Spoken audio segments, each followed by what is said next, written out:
سيداتي سادتي، مرحبا بكم في حلقة جديدة من حلقات برنامجكم الأسبوعي مساوي. كما وعدناكم سيداتي وسادتي أنه في كل حلقة الطاقم التقني ديال البرنامج ديالنا كيهز الرحلة صوب مدينة ولا قرية باش يشوف الطبيعة ديالها ويشوف الناس ديالها.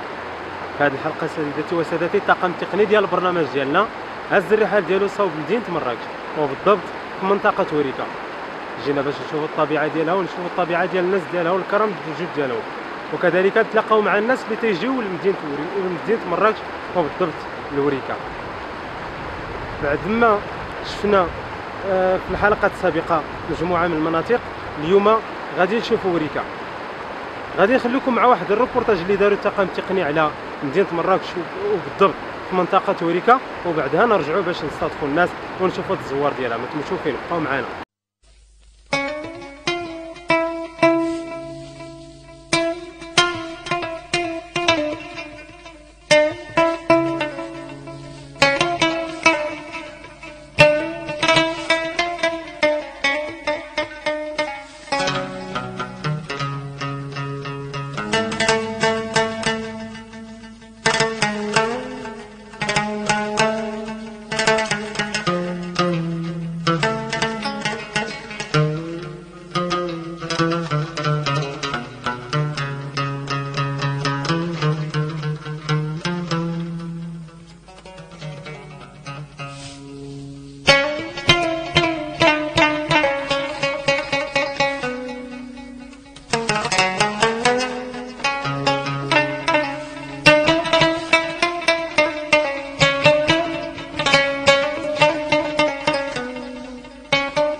معايا احد الزوار اللي جايين من مدينه زاكورا خصيصا لمنطقه وريكا، نشوفوا شنو غادي يدير في وريكا. السلام عليكم. وعليكم السلام. الاسم ديالك؟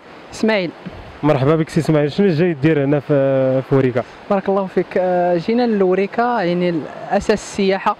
وريكا معروفه يعني هي منطقه جبليه وهي سياحيه بامتياز، يعني بالمناظر الخلابه اللي كتمتاز بها، يعني بالتوافد يعني السياح من شتى المناطق يعني لا من المغرب ولا خارج من المغرب.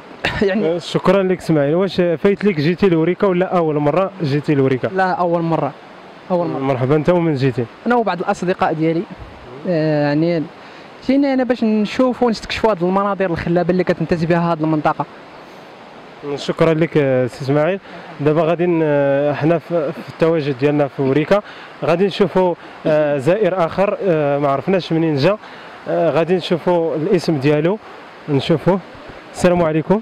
وعليكم السلام. الاسم ديالك اخويا؟ رشيد.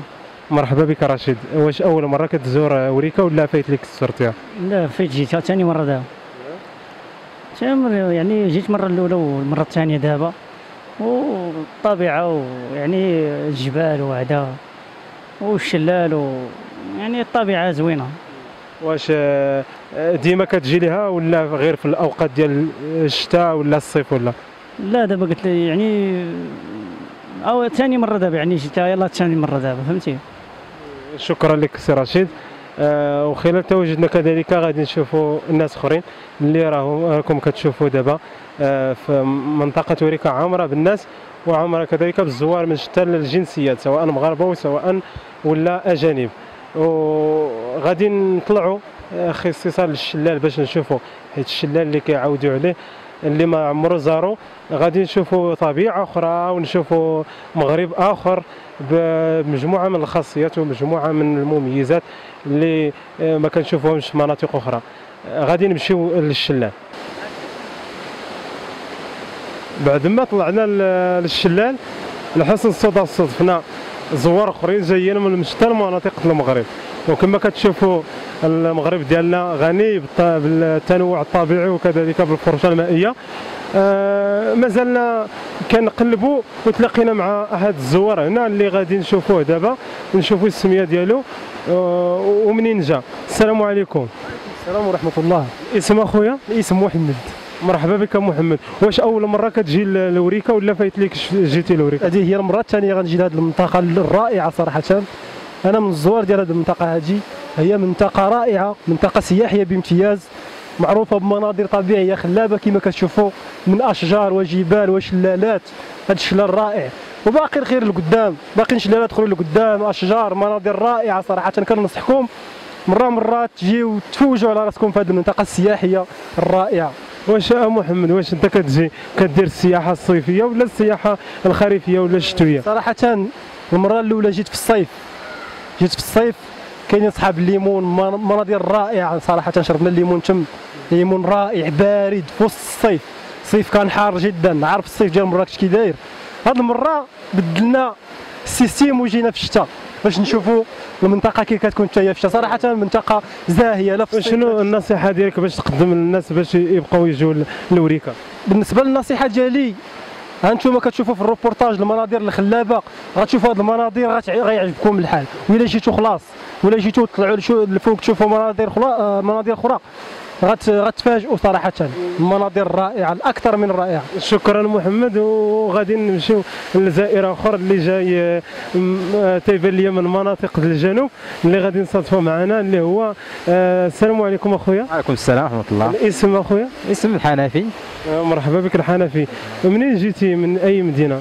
صراحه انا جيت من مدينه ورزازات باش نشوف هذه المنطقه السياحيه الرائعه اللي كيسميوها بمنطقه منطقه وريكا، اللي كتعرف واحد النفوذ سياحي جد قوي نظرا للمناظر الخلابه والرائعه. كمان كتعرف نفوذ سياحي من جميع اقطاب المملكه وجميع مناطق العالم. نعم. واش حنا ولفنا في المناطق ديال الجنوب ان كاين تيكون الشتاء تيكون البرد بزاف، وهذه المنطقه ديال وريكا حتى هي منطقه بارده بزاف، وكيفضلوا اهل الجنوب يجيو لهذه المناطق. علاش؟ وذلك راجع لمناظر والموقع الجغرافي الرائع، وإضافة إلى مجموعة من أو الموقع الاستراتيجي التي توجد فيه. نعم. شكرا لك الحنفي.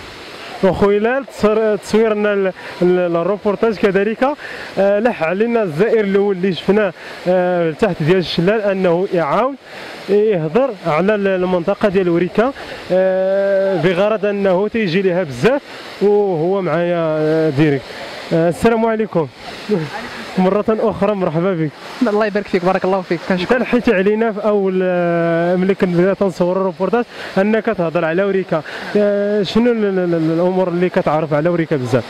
الأمور اللي معروفة على وريكا يعني فيها السياحة الجبلية، يعني توفد يعني مجموعة من السياح سواء من خارج المغرب أو من داخل المغرب، خصوصا يعني أنت نركز على داخل المغرب. يعني المغرب فيه ما يتشاف، في المناطق السياحيه بزاف، في بلايص اللي حنا اصلا ولاد البلاد ما كنعرفوهمش.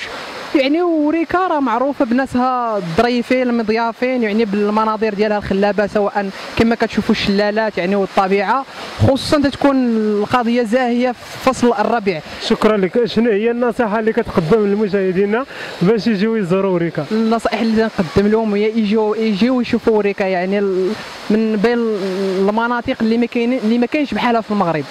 هادشي اللي غنقول، يعني الانسان كاين ما يشوف في بلادو ويشوف يستكشف بلادو من الافضل. عاد ديك الساعه نشوفوا نخرجوا لبرا، نشوفوا مناظر ديال برا، البلاد فيه ما يتشاف. شكرا لك سيدتي وسادتي، وصلنا لنهايه حلقه برنامجنا مسافر لهذه الحلقه، على امل اللقاء بكم في حلقه جديده ان شاء الله مع منطقه اخرى. وبقى لي الا نودعكم الى اللقاء، تهلا في راسكم.